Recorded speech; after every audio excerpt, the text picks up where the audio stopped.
Good morning, friends. Welcome to my YouTube channel Eco Tutorials. Continuing with our series of lecture on 11th Economics CBSE boards. Today we are going to deliver the lecture on utility analysis, detailed analysis of utility. We will be doing utility concept, utility relations, and law of diminishing marginal utility. Since we are recording this lecture live, you can stop me wherever you want. Okay, now coming to this utility analysis, this concept was given by Daniel Bernoulli. Later on the concept was developed by Jevons, and later on many economists, Alfred Marshall. Okay, now this is the first introduction that who has given this concept of utility analysis. So given by Daniel Bernoulli, developed by Jevons, Alfred Marshall, and n number of economists. Basically, these are the three economists with whom we associate this concept of utility analysis. There is one more, H.G. Gosen. So I told you n number of economists are there. So basically, first of all, introduction, from where this word utility is coming. Now, next part is just see what is the term utility? What does it mean? The term utility. Now, utility, very simple words, it is want satisfying power of a, yes, good. So देखो इसमें very simple, मेरे पास ये pen है, मैं लिख रहा हूँ, तो पेन उस लिखने की वांट को सेटिस्फाई करने की कितनी पावर रखता है, that is the utility of pain. आप घर से आए, यू आर यहाँ पढ़ने आए, इस पढ़ने से आपकी पढ़ने की वांट की कितनी सेटिस्फेक्शन होती है, that is the utility of this education. Okay, खाना खाते हो तो खाना खाने से भूख आपकी शांत होती है, तो उस खाने में आपकी भूख को शांत करने की कितनी सेटिस्फेक्शन पावर है, that is simple words. Don't complicate things. देखो क्या लिखा है, the term utility in economics is used to denote that quality in a commodity or service by virtue of which our wants are satisfied. Simple. In other words, satisfying power of a good is called utility. मैं ये line पे ज़्यादा stress दूंगा. Satisfying power of a good, want satisfying, थोड़ा और refine कर दो, want satisfying power of a commodity is called utility. देखो ये डेफिनेशन है, मैंने आपको कहा n number of definitions are given in book, और I don't believe दैट कि आप वो डेफिनेशंस को क्रैम करके वहाँ लिखा हो, कोई उसका कोई ऑब्जेक्टिव नहीं है. ठीक है, एक आधी definition just to support your what you are saying ना भी लिखोगे. मैं I am one of those who don't believe in cramming. ठीक है, you should know the meaning of utility, exact होना चाहिए, otherwise one liners are there. Utility, this is by Jevons, utility refers to abstract quality whereby an object serves our purpose. और ये in the words of Hibden, utility is the quality of a good to satisfy a want. Got it? Yes. Any doubt? No, sir. Then next part is features of utility. Features. Now there are many features. In fact, we have chosen only 3 or 4. First is utility is subjective.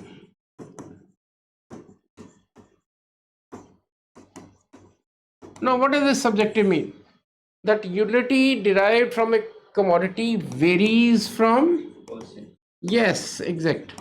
From person to person. कि pen की utility एक teacher के लिए है, एक गांव मजदूर जो है शायद उस पेन को यूटिलिटी ना हो उसे, जितनी मेरे लिए उतनी उससे, या रिफाइन कर लूँ अपनी लैंग्वेज कि जितनी यूटिलिटी पेन की मेरे लिए है उसके लिए नहीं होगी. ठीक है, कि मतलब कोई भी चीज़ है, एक स्पेक्स लगाई हुई, एक आदित्य ने स्पेक्स लगाई हुई है, तो उसकी यूटिलिटी स्पेक्स उसके लिए है आई साइट ठीक करने के लिए, और एक विद हेल्दी आई साइट ही has no meaning with this specs. Okay, utility, everything varies from person to person. मेरे ख्याल से इसमें कोई डाउट नहीं है. Number 2, utility is relative. Relative का क्या मतलब? Yes exactly, it differs from place to place and time to time. बड़े सिंपल एग्जांपल देते हैं। इस टाइम बड़ा हॉट वेदर है, तो यहाँ यूटिलिटी किसी चीज़ की, वुलन क्लॉथ्स की इस टाइम ज़ीरो है। अगर यही मैं कहीं हायर हिल्स पे चला जाऊंगा, वुलन क्लॉथ्स वहाँ, जैसे ही प्लेस बदली यूटिलिटी बदल। और इसी एग्जांपल को आप फिट कर सकते हो टाइम में, कि हॉट में कोई यूज़ नहीं, विंटर में यही यही इसी जगह पर वो वुलन क्लॉथ्स यूजफुल हो जाए। Utility varies from time to time, place to place. देखो क्या है, utility varies from person to person, utility varies from time to time and place to place. Number 3, utility is not essentially useful. भाई जरूरी नहीं है कि जिस चीज से आपको यूटिलिटी मिल रही है वो यूजफुल ही हो। एक alcoholic is getting utility from alcohol, although it is harmful. A smoker, cigarette is getting utility, although on every packet it is written that cigarette smoking is injurious to health. You're getting my point? So utility is not essentially useful. Then independent of morality, क्या मतलब हुआ कि we are not concerned with goodness or badness of a thing. ठीक है, just हम कहते हैं कि इसमें यूटिलिटी है, इसमें यूटिलिटी नहीं है। You are understanding what I am saying? So इसके अलावा भी बहुत सारे पॉइंट्स हो सकते हैं। जैसे एक कहता हूँ utility is not tastefulness, utility is not, what is this? ये जरूरी नहीं है कि जो चीज आप ले रहे हो यूटिलिटी कह रहा हूँ इसमें है तो वो बहुत ही टेस्टी होगी। मेडिसिन मे टेस्ट सोर but still carries high utility. So simple. I don't think that this concept is very difficult. Just देखो, मैं इकोनॉमिक्स के बारे में बार बार एक बात करता हूँ आप लोगों से कि आप लोग don't try to cram, it's very simple. और समझो, कंसेप्ट को समझो, ये तो पानी की तरह फ्लो करेगा। You are getting now concepts of utility. हम इसमें बेसिकली करेंगे initial utility, total utility, and third one, this is one, marginal utility. Okay, this will be the third one. You are getting? Yes, sir. No, what is initial utility? It is the utility derived from first unit. Yes, first unit, that is called Initial utility.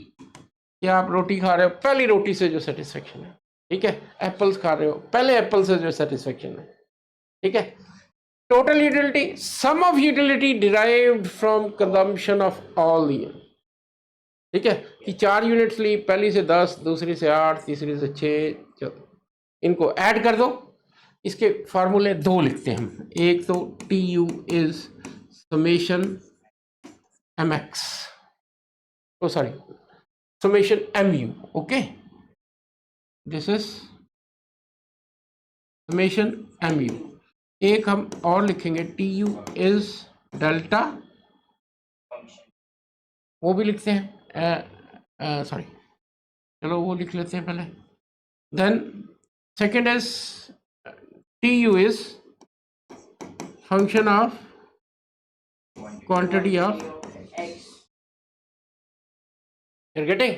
These two formulas we get for total unity. मतलब simple तो ये हुआ कि जब add कर दोगे आप different units को जो यूटिलिटी मिली है, you will get total utility. Marginal utility, देखो इकोनॉमिक्स में ये वर्ड मार्जिन ये n नंबर ऑफ टाइम्स आएगा। कभी मार्जिनल प्रोडक्शन, कभी मार्जिनल रेवेन्यू, कभी मार्जिनल यूटिलिटी, बहुत बार आएगा। मार्जिनल का मतलब ये होता है कि एक एडिशनल यूनिट से टोटल में क्या चेंज आया। Always means one more, one. इसका फॉर्मूला देखो क्या लिख रहा हूं, M U is T U N minus T U N minus 1. ठीक है। कि ये मैं यहाँ पर एक छोटा सा टेबल बना दिया, मैंने कहा यूनिट्स 1 2 3, टोटल यूटिलिटी मैंने ली 10, 18, 6, 24। एन यूनिट है जिसको डिराइव कर रहे हो, जैसे ये मैंने डिराइव करना है, मान लो 10। देखो इकोनॉमिक्स में कई बार क्या करते हैं, फर्स्ट यूनिट का मांग लेते हैं, मतलब बताओ मार्जिनल यूटिलिटी क्या है। और आपको क्या मिलेगा, यहाँ लिखा होगा T U M U equal. वो इसलिए करते हैं कि हम पहली यूनिट को 0 मानते हैं कि कुछ नहीं लिया था, 0 से 1 पे आए, 10 माइनस 0 10। फिर सेकेंड यूनिट के लिए फॉर फर्स्ट यूनिट है, for second unit M U 18 minus 10 8, 24 minus 18 6। Marginal जहाँ आ जाए, देखो आप बहुत सारे न्यूमेरिकल्स करने वाले हो +1 में, मार्जिनल रेवेन्यू के, मार्जिनल कॉस्ट के, मार्जिनल प्रोडक्शन के। सिर्फ मेरी एक लाइन याद रखना, मार्जिन का मतलब ही, मार्जिनल का मतलब एक एडिशनल यूनिट। अब हम ये कहते हैं कि ये मार्जिनल, देखो ये यहाँ टोटल यूटिलिटी डिफाइन की हुई है, इसके बाद we have discussed marginal utility ना। मार्जिनल यूटिलिटी में ये फॉर्मूला है, देखो T U N minus T U N minus 1।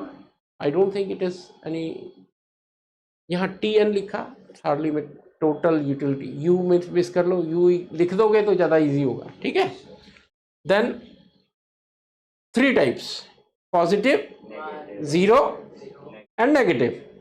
Positive marginal utility कब होगी, जब ये कि जब आप एडिशनल यूनिट लेने से टोटल यूटिलिटी बढ़ रही है। So long total utility is increasing, marginal will be positive.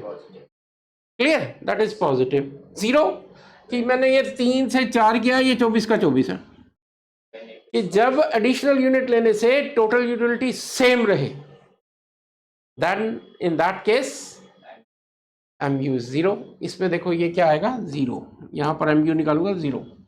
और सबसे last, when you increase the quantity and the T U decreases, 24 से 20 आ गई, -4, नॉट 24 माइनस 20, याद रखना ये 20 n unit minus n minus 1 -4। I hope it is clear. Yes, sir. बिल्कुल। Yes, sir. अब इसके बाद इनके रिलेशंस आते हैं, देखो relation between total utility and, देखो +1 के बच्चे को ये रिलेशन अच्छी तरह आना चाहिए, क्योंकि यूजुअली ये लोग पूछ लेते हैं इस रिलेशन को। Relation between T U and M U, T U and M U. पहला रिलेशन तो यही है जो formula, T U is, Summation MU. हाँ sorry, summation M U, good, M U, बनती बात। Yes, sir. अब इस रिलेशन को समझने के लिए मैं एक टेबल बना लेता हूँ। वो टेबल क्या है, यूनिट्स 1 2 3 4 5 6, देखते हैं कहाँ तक जाता है। ये लिया मैंने टी यू 10 18 से 24 28 30 30 और 7th पे 28, ठीक है। अब इसकी मार्जिनल निकालो, 10 भी लिख सकते हो, डैश भी लिख सकते हो, याद रखना। ठीक है सर। 10 8 8 6 कैसे निकल रही है पता है ना, Yes, sir. 2 0। Negative. अब देखो रिलेशन क्या निकलता है, पहला रिलेशन है यहां से यहां तक, Positive. So long T U increasing M U is positive, ठीक है, क्लियर। दूसरा रिलेशन ये निकलता है, टी यू मैक्सिमम और constant, in this case M U will be equal to 0। और बनती बात। और तीसरा, when T U increases, sorry T U decreases, M U is Negative. Negative. तो 3 बॉटल देना पानी, just a minute.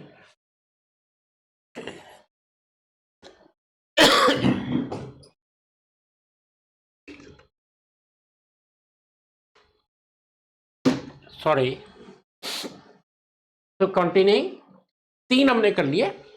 First, T U increases, M U positive, T U constant या T U maximum, MU 0. और तीसरा, और चौथा M you को add करके देख लो, समेशन एम यू, ये इक्वल टू टी यू आएगा, 28 आएगा। इसको काउंट करके देख लो, 10, 18, 6, 24, 4, 28, 2, 30 में से 2 गए। You are getting? Yes, sir. तो दिस इज फर्स्ट। देखो यही इसी में से ऑब्जेक्टिव टाइप क्वेश्चन निकलना है, कोई बड़ी वो उन्होंने तीर नहीं मार देना इसमें, ये पता नहीं कहाँ से ले आएंगे। सॉरी। अब देखो डायग्राम कैसे बनाता हूँ, जरा ये डायग्राम बनाने की आर्ट सीखो। इसको डिस्टर्ब करोगे। और पहली बात तो देखो, +1 के बच्चे को मैं नहीं कहता कि आप प्लॉटिंग पे जाओ इस तरह की डायग्राम में, ठीक है। हो सकता है प्लॉट करोगे भी तब भी यही आएगा, लेकिन मैं नहीं कहता कि प्लॉटिंग पे जाओ। आपको शेप्स याद होनी चाहिए, शेप्स का मतलब याद होना चाहिए। सबसे पहले बनानी टी यू का। देखो 10 से शुरू की हुई है हमने, तो ऊपर से की मैंने टी यू। अब देखो इन कर्व्स के बारे में मैंने आपको पहले भी बताया। देखो ये कर्व्स को रीड करना आना चाहिए आपको। एक कर्व होती है ऐसे, एक होती है ऐसे, ठीक है। ये बताती है increase at A decreasing rate, ठीक है। और ये बताती है increase at A increasing rate, ठीक है। देखो आगे जाके जब आप पढ़ना शुरू करोगे तो ये कर्व कहीं तरह घूमेगी, तो एकदम देखते ही, जैसे मैं मेरी लैंग्वेज में डायग्राम बोलते हैं, तो ये डायग्राम मेरे से बोल रहा है कि टी यू डिक्रीजिंग रेट पर। अगर मैं पीछे वाली पे जाऊं तो देखो आपको दिखेगा कि वो डिक्रीजिंग रेट पे बढ़ रही थी, 10, 18, 6, 24, 4, 28, समझे हो। डिक्रीजिंग रेट पे इंक्रीज हो रही है। तो पहली बात तो ये है कि टी यू जो है डिक्रीजिंग रेट पे इंक्रीज हो रही है। अब इसके मैक्सिमम पे निशान लगा लो, टी यू Maximum. अब इस पे ये लाइन पहले ही लगा लो। ये सिर्फ इसलिए कर रहा हूं प्लॉटिंग आसान हो, कि डायग्राम बनाने में कोई एरर ना हो। यहां से मैंने एक का और उठाई, दैट इज नेगेटिवली स्लोपिंग। अब देखो यहां ये इसको टच कर रही है, यहां पर M U is equal to T U maximum. इसके लिए नाम आता है पॉइंट ऑफ Saturation. सैचुरेशन। यहां रुक जाना चाहिए मेरे को, ठीक है। और इधर से यहां तक टी यू इंक्रीज कर रही है, बढ़ रही है ना, यहां से यहां तक इंक्रीज। तो एम यू को देखो इज पॉजिटिव, ठीक है। और यहाँ टी यू, तो एम यू, सो मेरे साथ बोलो क्या रिलेशन आते हैं। Number 1, T U increase, MU is positive. M U is positive. T U maximum, M U is 0, it is called point Point of. of saturation. And third one, T U decreases. MU is negative. अच्छा एक चीज जो यहाँ नहीं दिखती, that is T U is summation M U. तो ये 4 relation. अब इसको अगर मैं आपको डायग्राम में दिखाऊं, यहाँ तो हमने यही कुछ बनाया हुआ है, जस्ट सी ये टेबल, ठीक है। डिक्रीजिंग रेट पे इंक्रीज, कोई भी वैल्यू जरूरी नहीं है कि वही रट्टा मार के लिखनी है, सिर्फ डिक्रीजिंग रेट पे इंक्रीज करना है, ठीक है। 8, 6, 4, 2, 0 बनती है बात, वही आ गया। इनिशियल यूटिलिटी ये है 0, इनफैक्ट ये इनिशियल यूटिलिटी है फर्स्ट यूनिट से, दैट इज 8, नॉट 0। देन ये पॉजिटिव है जब तक टी यू इंक्रीज कर रही है, 0 यूटिलिटी है तो टी यू मैक्सिमम है। अब इसी का हमने डायग्राम बनाया हुआ है, देखो ये डायग्राम बना हुआ है। ये पीछे जो आपने देखा ये एक्सप्लेनेशन है उसकी, जो मैंने आपने सिंपल रहना है, जो मैंने 4 पॉइंट बोले हैं सिर्फ वही लिखना है। ये समझने के लिए आप पूरी स्लाइड पूरा होमवर्क करो, कोई दिक्कत नहीं। पढ़ोगे, मैंने बहुत बार कहता हूँ कि 100% पढ़ोगे तो 60% रह जाए, तो ये कुछ नहीं है, ये सिर्फ उसकी एक्सप्लेनेशन है। देन दिस वन, ये डायग्राम पूरी तरह बैलेंस्ड नहीं है। आप इसमें देखो, अगर मैं देखूं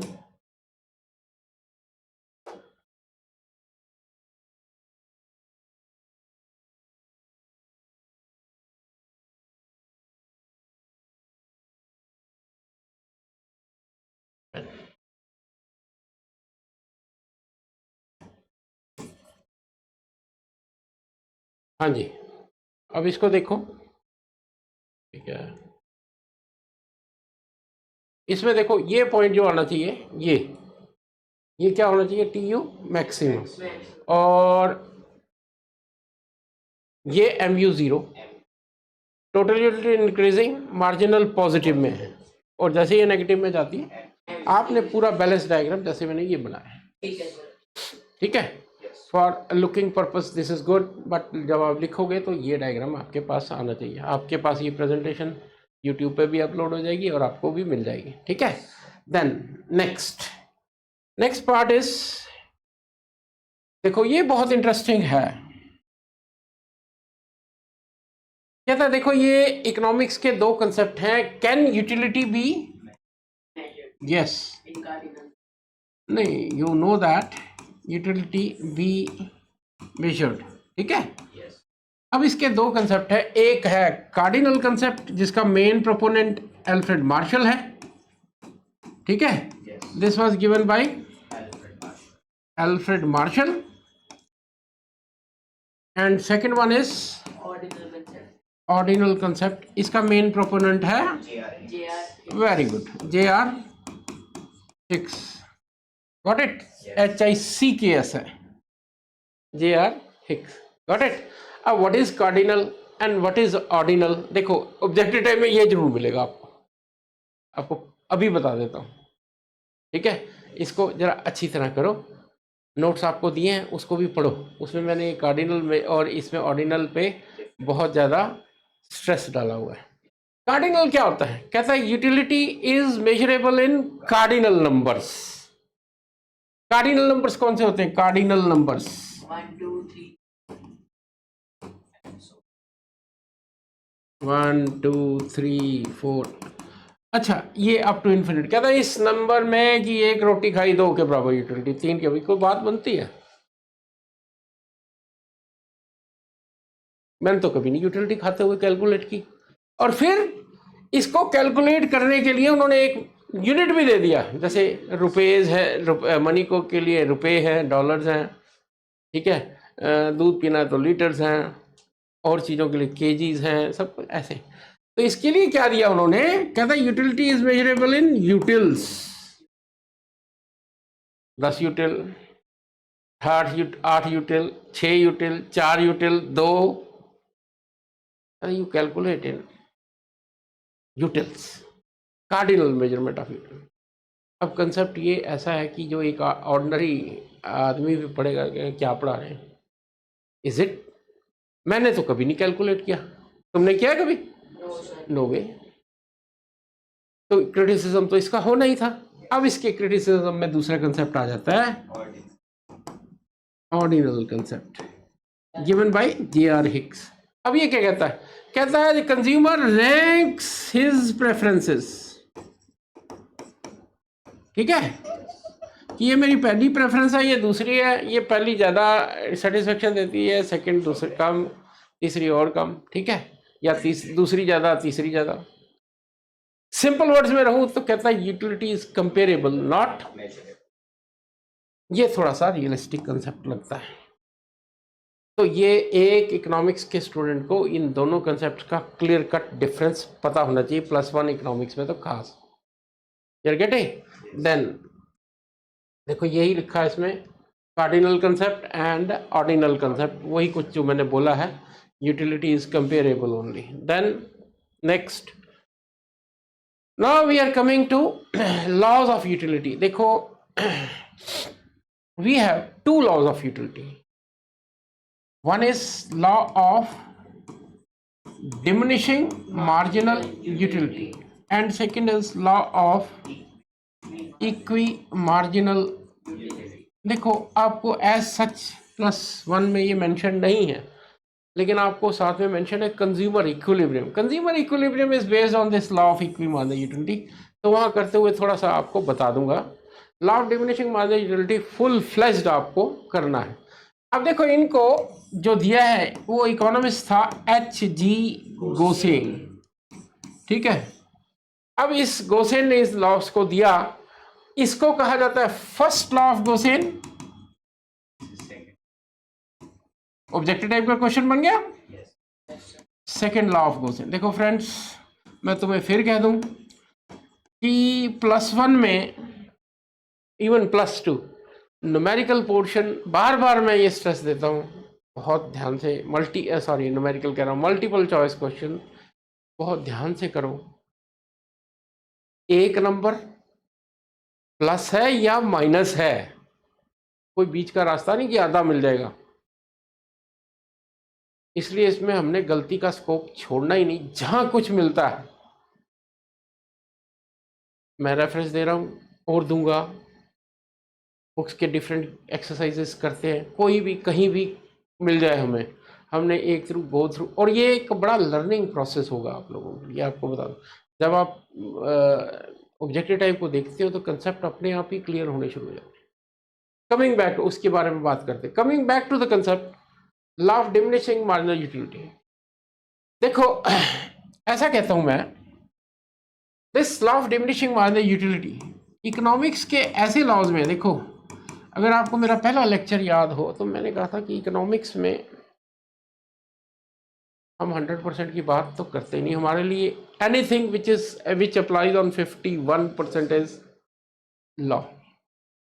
ठीक है, कि जो चीज 51% पे लग जाती है वो लॉ होती है। ये it is one of those laws of economics which will whose validity will go up to say 90+। ये भी बड़ा मैंने कंजर्वेटिव एस्टिमेट दिया है, मेरे हिसाब से तो 98 90 ऑलमोस्ट ए यूनिवर्सल लॉ। लेकिन being a student of economics certain 100 पे तो मैं जा ही नहीं सकता, और इसको भी पढ़ा के फिर क्रिटिसाइज करूंगा। ठीक है, ये तो इकोनॉमिक्स के स्टूडेंट की पहली पहचान है कि दे डोंट एग्री। आपको मैंने बताया था ऐसा क्यों है। देखो, we are dealing with human beings. चार लोग बैठे, चारों का अपना अपना व्यू हो सकता है। एक कहता ठीक है, दूसरा कहता नहीं है, अपना अपना आर्ग्यूमेंट। हमने वो कह देना लॉ कि 4 में से 3 पे लगता है तो चौथा सुनता है, सुने, नहीं सुनता ना सुने। ठीक है, तो no, what is this law? देखो बड़ी सिंपल सी चीज है। As you have more of a thing the utility derived from it goes on. कि जैसे जैसे कोई चीज ज्यादा आती जाएगी उसकी यूटिलिटी का। एक शर्ट है, बड़े ध्यान से वही करके रोज पहन के आ जाता हूँ, वही टाई लगा के आ जाता हूँ, 10 होती डेली डेली डेली डेली। ठीक है, एक पेन है इसका बोर्ड का, तो एक बड़ा ध्यान से जाते हुए यहाँ लगा के जाऊंगा।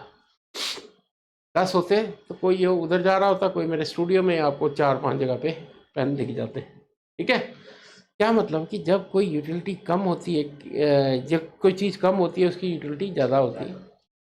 अगर मैं इसकी परफेक्ट डेफिनेशन बोलूँ जो मार्शल ने दी थी, वो कहता है द एडिशनल, देखो मैं बड़े आराम से बोल रहा था, additional benefit which a person derives from a given stock of a thing, from a given stock of a thing diminishes, कम होती है with every increase in the stock. कि जैसे जैसे स्टॉक बढ़ता जाएगा यूटिलिटी जो है कम होती जाएगी।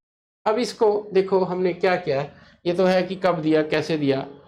मार्शल भाई साहब तो आएंगे, क्योंकि आपको पता है माइक्रो इकोनॉमिक्स तो है ही है इसमें। Main originator Gossen, developed by Marshall. Then assumptions of the law, assumption, हाँ जी कोई बात नहीं, ये तो मैंने बना। अब assumption देखो, देखो assumption इसी के बेस पे क्रिटिसिज्म होता है। ये 4-5 इसकी फंडामेंटल assumptions है यूटिलिटी एनालिसिस की। कार्डिनल मेजरमेंट, ये अभी आपने पढ़ी कि utility is measurable in cardinal numbers. दूसरा यहाँ शायद मैंने नहीं लिखी, यूटिलिटी इज इंडिपेंडेंट, लिखी है, देखो पढ़ो, नहीं है ना तो ये स्लाइड में देख लेना। इंडिपेंडेंट, इसका मतलब क्या है? Utility derived from one commodity is independent of other. कि इस पेन से मिलने वाली यूटिलिटी मेरे उस कैओडेक्स स्टॉक के साथ रिलेटेड नहीं है। इसकी यूटिलिटी इसकी है, उसकी है। एक चीज की यूटिलिटी दूसरे से, आगे जाके आपको बताऊंगा कि हर बार ऐसा नहीं होता, कई बार यूटिलिटी डिपेंडेंट भी हो जाती है। ठीक है, then third one is marginal utility of money is constant. देखो वैसे तो ये कहता है, ये लॉ ऐसा है जो हर चीज पे लगता है कि जैसे जैसे कोई चीज ज्यादा आ जाती है, हाँ, लेकिन कहता है मनी ऐसी है कि इसके लिए ये क्या कहता है, 1 2 3 marginal utility of money remains constant. अब ये बड़ा कंट्रोवर्शियल क्वेश्चन है कि क्या ऐसा है कि मनी जितनी मर्जी आ जाए यूटिलिटी सेम है। तो इसके लिए मैं जाके आप लेटर ऑन देखोगे कि ऐसा, जब क्रिटिसिज्म करूँगा, ऐसा नहीं है कि marginal utility of money constant ही रहती है। जैसे मैंने कभी आपको एग्जांपल दिया था कि शाम का टाइम है, आप रिक्शे से उतरे हो, तो उसको आपने 5 रुपये का सिक्का दिया। आजकल वैसे 5 रुपये तो है ही नहीं, चलो लेट अस से 10 रुपये का सिक्का दिया। वो सिक्का अंधेरा था और रिक्शा जो है घास पे खड़ा हुआ था, तो वो आपसे गिर गया घास पे। आपने इधर उधर देखा, नहीं मिला, तो आपने क्या किया, दूसरा नोट निकाल के दे दिया उसको और चले गए। थोड़ी देर बाद क्या आते हो, अंधेरा हो चुका है, क्या देखते हो, वो रिक्शे वाला एक मोमबत्ती लेके यूं घास में ढूंढ रहा है। What he is searching for? 10 rupee coin. देखो अब दोनों में डिफरेंस क्या है, उसके लिए उस 10 रुपीज की यूटिलिटी ज्यादा है, that's why he is searching in that dark. आपके लिए नहीं थी, आपने उसको देखा, कम थी आपके लिए, नहीं मैं कहूँगा नहीं थी, कम थी, देखा नहीं मिली दूसरी। तो it's a very highly controversial question. जब इकोनॉमिक्स लेटर ऑन आप जैसे जैसे पढ़ोगे, बहुत सारी थ्योरीज आएंगी इसमें मार्जिनल यूटिलिटी ऑफ मनी के लिए, और जब क्रिटिसिज्म करोगे तब इसको करो। देन आपने लिखा है कंज्यूमर इज रैशनल। रैशनल का मतलब क्या होता है? प्रेफर्स मोर सेटिस्फेक्शन। ठीक है, हमेशा वो अगर दो चीजें उसके सामने रख दूं कि एक में 10 यूटिलिटी एक में 6 है, तो रैशनल वो होगा जो 10 को चूज करेगा। ठीक है, क्लियर? देन आपने लिखा there should not be time gap in consumption, की पहली रोटी सुबह खाई, दूसरी दोपहर को खा रहे हो, टाइम गैप आ गया 4 घंटे का, दोपहर वाली पे भूख ज्यादा लगेगी। ठीक है, तो टाइम गैप ये लॉ तब लगेगा जब एक के बाद दूसरा, दूसरे के बाद तीसरा साथ के साथ लोगे। Then consumption should be constant, वही है बात, तो वही है। All the unit must have same quality and size. ऐसा भी है, पहला एप्पल इतना सा लिया, दूसरा इतना बढ़िया सा, तो सेकंड पहले से ज़्यादा यूटिलिटी दे रहा है, तो सेम साइज एंड क्वालिटी। ठीक है, ये अजम्पशंस हैं। देखो इकोनॉमिक्स में हम अजम्पशंस के बगैर तो चलते ही नहीं, लगाते ही लगाते हैं। ठीक है ना, अब इसको हमने एक्सप्लेन करना है। ठीक है, ये मैंने देखो यूनिट्स ली, 1 2 3 4 5 6। ठीक है, और मैं वैसे सीधा टोटल यूटिलिटी से भी दिखा सकता हूँ, मार्जिनल भी दिखा सकता हूँ, हार्डली मैटर्स। 10 8 6 4 2 0। ठीक है, ये क्या बता रहा है कि जैसे जैसे मैं एडिशनल यूनिट ले रहा हूं, अगर मैं इसकी कर्व बनाऊंगा, देखो इस कर्व को आप प्लॉट भी कर सकते हो, नहीं भी चाहते तो भी कोई बात नहीं। ठीक है, ये MU कर्व बनानी है हमने, और कुछ नहीं बनाना इसमें। ये MU नेगेटिवली स्लोपिंग कर्व बनानी है। ठीक है, यहाँ सबसे पहले तो पॉइंट ये, यहाँ क्या है, MU इज इक्वल टू, ठीक है, point of full satisfaction, point of full satisfaction, या इसको कहते हैं पॉइंट ऑफ सैचुरेशन। ये नेगेटिवली स्लोपिंग कर्व है। ठीक है, नेगेटिव स्लोप का मतलब क्या है कि जैसे जैसे आप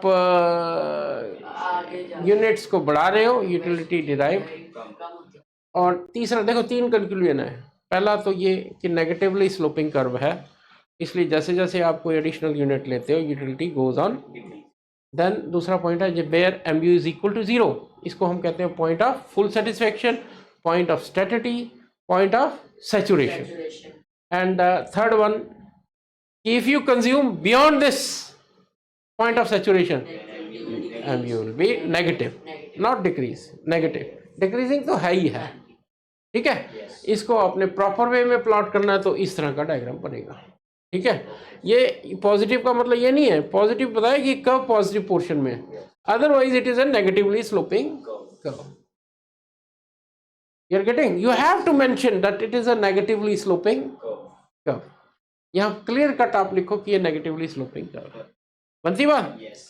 देन नेक्स्ट अब इसके बाद इसमें कुछ नहीं रहा ज़्यादा, एक्सेप्शंस। अब मैंने कहा था देखो, just we will run through exceptions. किसको कहते हैं? दो situations on which this law is not, आपको कहा था यूनिवर्सल है। अब ये एक्सेप्शंस कहाँ से आ गई देखते हैं। क्यूरियस एंड रेयर थिंग्स कहता है कि some people are in habit of collecting rare coins, rare stamps, rare artifacts. कहता है जैसे एक आई मेरे पास स्टैम्प, तो जैसे जैसे एडिशनल उसकी भूख आपके लिए बढ़ती जाएगी कि और आनी चाहिए, और आनी चाहिए, और आनी चाहिए। ये तो थ्योरेटिकली मैंने बोल दिया, लेकिन मैंने अपनी लैंग्वेज को प्रूव करना है कि ये तो भाई लॉ यूनिवर्सल कर क्या कि आपने खुद ही काट दिया। देखो, आपने अभी एक assumption बनी, ऑल द यूनिट्स, अगर ऑल द यूनिट्स अगर एक स्टैंप है मान लो, उसी तरह की 10 स्टैंप्स मेरे को मिल जाए, समझो। अगर रेयर आर्टिकल्स अलग अलग हैं, एक स्टैंप अलग है दूसरी अलग आती है, तब तो मैं मानता हूँ कि भी हम, लेकिन आपने कहा कि सारी एक जैसी, अगर एक जैसी होंगी तो कहने को ठीक है कि रेयर आर्टिकल्स की कलेक्शन, मैंने अल्टीमेटली ये आपको प्रूव करना है, it's more of a universal law then miser, कंजूस आदमी, जितने पैसे ज्यादा आते जाएं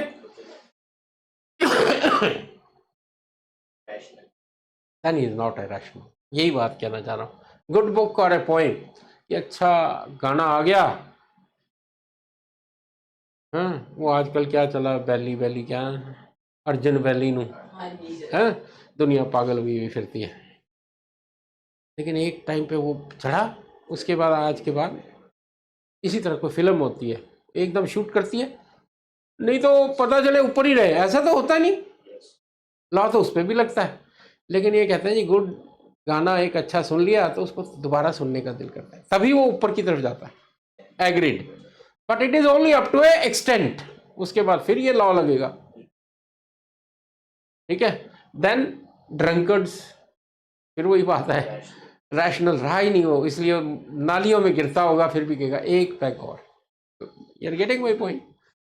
देन इनिशियल यूनिट्स, अगर इनिशियल यूनिट्स सेम साइज और क्वांटिटी की नहीं है तो कम, लेकिन ये हमने अजम्पशन में कह दिया। देखो, एंड ऑफ द डे मैं आपको ये बता दूं कि I still believe that this law is almost universal, but bound by the being a student of economics, I can't stay 100%। थोड़े बहुत एक्सेप्शन ऊपर नीचे तो हैं। अब इसका क्रिटिसिज्म जब करना है ना, देखो, whenever you are going to criticize, just start looking at the assumptions।